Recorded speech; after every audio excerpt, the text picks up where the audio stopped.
Kaveh is a man renowned for his London online soirees when I thought they were going to die when London Online died.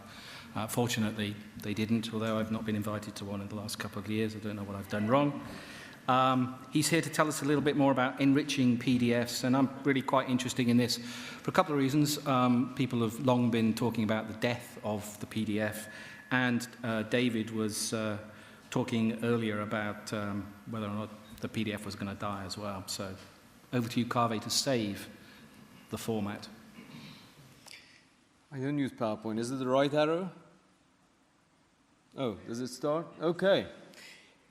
We look at things, we remember the world by their position. So for example, you say, well, this is on the left-hand side, take this in the right-hand drawer. That's how we remember things. And I think this is why we like PDFs. Although I've always said, oh, PDFs will die, and it will die eventually, there's something about it. The best description was Steve Pettifer who said PDFs have edges. You know where you are with PDFs. There's a problem with PDF and STM because you're always referring to things. You have to go to a table, you have to go to a reference, you have to go to a figure. You're always going back and forth. You can't just read it as prose. But we like to have a kind of home page. We like to know where we are, but still refer to things, just briefly, and then go back to that. We don't like the idea of going somewhere and having to go back again. That's a thing. That's a problem. Now, in the old days, you had the print. You know where you are, because with your finger, you could just flick back and forth. You could tear the edge if you like. That wasn't a problem, but we still have the same shape of the page. So we need some sort of equivalent to that, but on screen. Some sort of interactive pop-up, something where you can roll over, it gives you that information, but you're still in the home page where you're happy. We see this on web pages. This is an example from PeerJ. I show PeerJ because they're open access and CC BY. I can just put it here. Also, they're our client, so I know their stuff. But this is on their HTML page. You roll over that reference, and it just pops up briefly, the reference, and you're still there.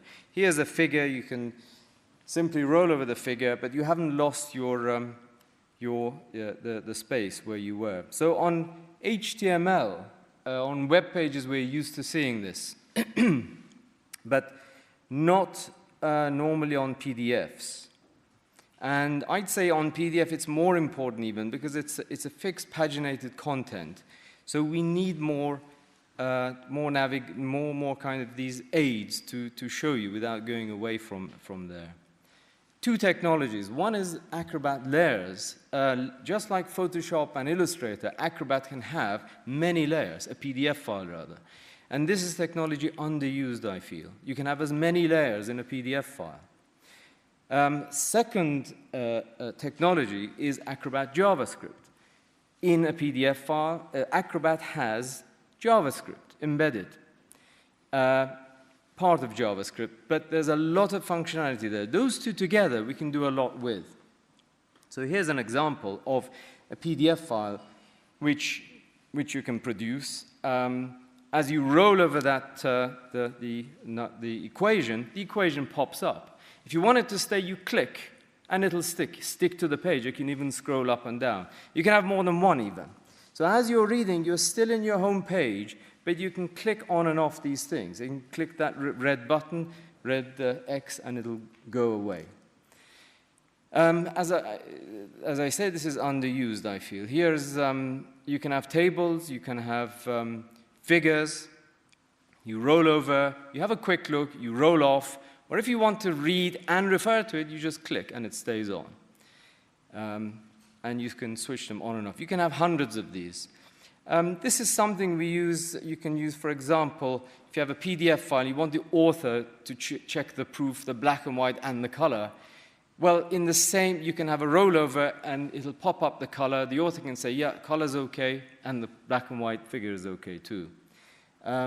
This is another example you can use. Here we have a one-to-many link. If you go over that, click on 18 to 22. Where is it supposed to go to? Well, you can embed a JavaScript, which will give you a menu. Then you click on the one that you want, right? Very simple. This one is to show copy editing changes. So you typeset exactly as it would be printed, but anything that's been changed by the copy editor is color. You roll over that, and it shows you the original text, what it was. So you can check very quickly, and you can see the degree.